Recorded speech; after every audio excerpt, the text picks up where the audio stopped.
Bro, so how do you I want to talk a little bit about you sign in 17, you sign a 3-year, $1.6 million deal with the Chargers, including a whopping $5,000 signing bonus. Yeah. So coming out of D2, going into camp, I'm interested, like that camp period, preseason camp. What was your mindset? Was it just like ultimate chip on the shoulder? Like, these guys are overlooking me again? What was your mindset heading into camp? You're talking OTAs or training camp? I mean, let's talk the whole thing. So OTAs and then training camp, those preseason games, that kind of 6-week block before the season. So, I mean, I'll even go back before then. I'll talk about like pro day. So I was up at Western State, but I actually dropped out my last semester. Like, I didn't finish my last semester of school because I went and I said, you know what, I'm going to drop everything that I can. I'm going to make this my highest priority. Have you graduated? I went back and graduated after my first year, but I literally dropped everything and said, this is my highest priority. Nothing is more important than this opportunity right here in front of me. And so I dedicated myself to my training, to my pro day, just to get myself into the league. I was like, I have to make this. Like, this was my way out. I'm going for it.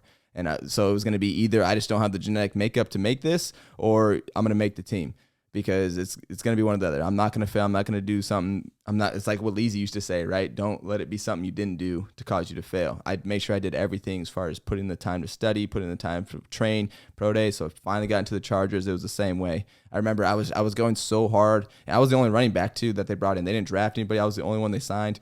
And I was 6th string. And I remember one time I was talking to Coach Ridge, one of our old coaches. I just broke down because I was just mentally exhausted, man, because I was putting so much pressure on myself, because I'm like, I have to make this work. Like, this has to work for me. And I was just 100% in, and I had to step back. He's like, man, you got to go to the beach. You got to get your mind off of it. But I couldn't because I was obsessed. I was like, this has got to work for me.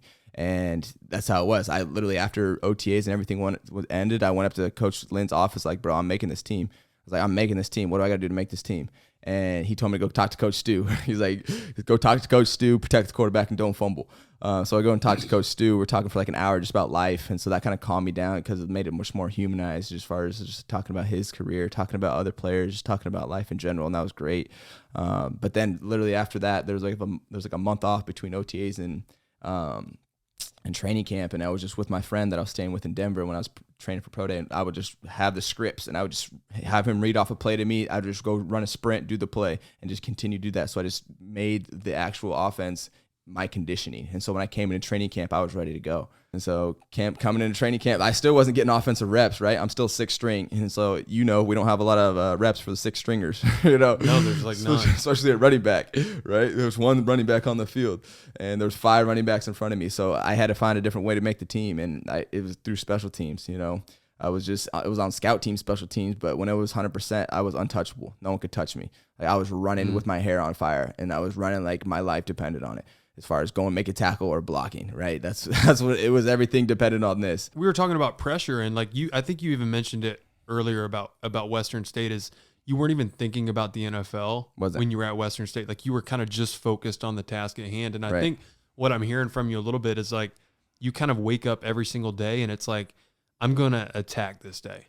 Like, this day is all that matters, because I'm not guaranteed tomorrow. Right. And so, like, getting back to that training camp and those preseason games, and maybe how you dealt with the pressure a little bit. Right. I think if you focus on the end goal, you can get yourself in trouble. Oh yeah. And like, you can just start thinking about things that don't even really matter, and they're outside of your control. So maybe getting to that 4th preseason game where it's kind of do or die in terms of these 6 stringers. Like, this is where those guys will make the team, specifically on special teams. Right. So like, kind of walk me through that 4th game of the preseason, and kind of what happened for you, and kind of your story there. The first 3 preseason games going to it, I really didn't play any offense. I think I had like probably 10 plays in the first 3 games.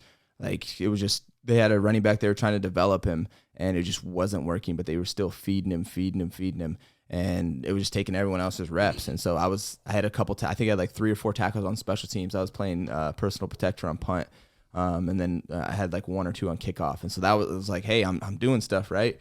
But then it came to the 4th preseason game, and they finally started distributing the ball a little bit more evenly. And so I got like the last 2 drives of the season of the season. The last two drives of the fourth game. So I was balling out, man. I'm gashing people. I'm making people miss. I'm running through people just because this is it for me, right? I think I had like 3 tackles on special teams in that game alone. And that was really, I feel like, what really helped me get on the team. But then obviously I was playing running back as well. And then I was doing well running the ball and catching the ball too. And so the last preseason game, I just took advantage of my opportunities. And I remember getting asked by a reporter, they're like, so how do you feel like you played out there? You know, you played pretty well there at the end. I was like, I literally did everything I can to build up to this point, to prepare and to play. And all the opportunities I got, I feel like I made the most out of them. So if I don't make the team, then it's literally not meant to be for me. It was black or white. And you had peace with that. I was fine with that. I was like, look, that was everything. Like you can't get any more from my body. That was everything. Because what I'm so interested about is, as a professional and as a professional athlete specifically, is like you look at these guys who are just beasts on the practice field. They're beasts in the weight room. You're like, these guys should be successful on Sunday. But when the pressure comes and when the game and the lights turn on, it's like they kind of like fizzle into the background under pressure. Yeah. And so like for you, was it just like you just trusted your preparation so much? You're like, I literally have done everything that I can. Mm-hmm. If I fail, it just wasn't meant to be, and I'm okay with that. Well, here's the thing. The pressure that I put on myself was much greater than the pressure that the organization was putting on me to make the team. The pressure from the organization was non-existent. I wasn't expecting to make the team, right? So the pressure that was actually put on by myself, like I put the pressure on myself. And so that's what I was dealing with every single day. So it was just natural for me, right? If you put the most pressure on yourself, then you can feel like you handle any situation because like, oh, this is nothing. Like I'll do this. Like even if it's stressful, if it sucks, like this, it sucks, but you can still go through it because your pressure that you put on yourself to be successful, take advantage of opportunities, help yourself so you can help your family and help the people and help your community. That's much bigger, and that it grows you as a person because your mental toughness, you're so mentally tough that it's like any situation thrown at you, I got this. Let's go. What do you think healthy pressure looks like? Do you think there's pressure that's too much and it's like it's negatively impacting like your like well-being, like people that are too hard on themselves, or do you think that's you can't be too hard on yourself? It's different. It's different, right? Because we all grow up in different backgrounds, different ways, and so it's like some people are like, "Dang, don't be so hard on yourself." I'm like, "No, be harder on yourself, man." Like, because if you're not harder on yourself, no one else is going to be. Right. And then you're going to let yourself slip, and then you're going to find yourself being lazy, skipping out on your routine, not eating well. Like all these things are going to start happening. Right. And so like you have to hold yourself accountable, like be harder on yourself. Like there's a lot of different mentalities in the world. This is just my mentality. It's my opinion. Right. But I feel like the harder you can be on yourself, the easier and the more fulfilling your life can be, because you can step back and be like, dang, I'm really going at this and I'm really giving it everything I got. Hey, if you want to listen to today's full show, you can do that by going to Spotify, Apple Podcasts, or wherever you do podcasts. Thanks so much for listening. That's a wrap.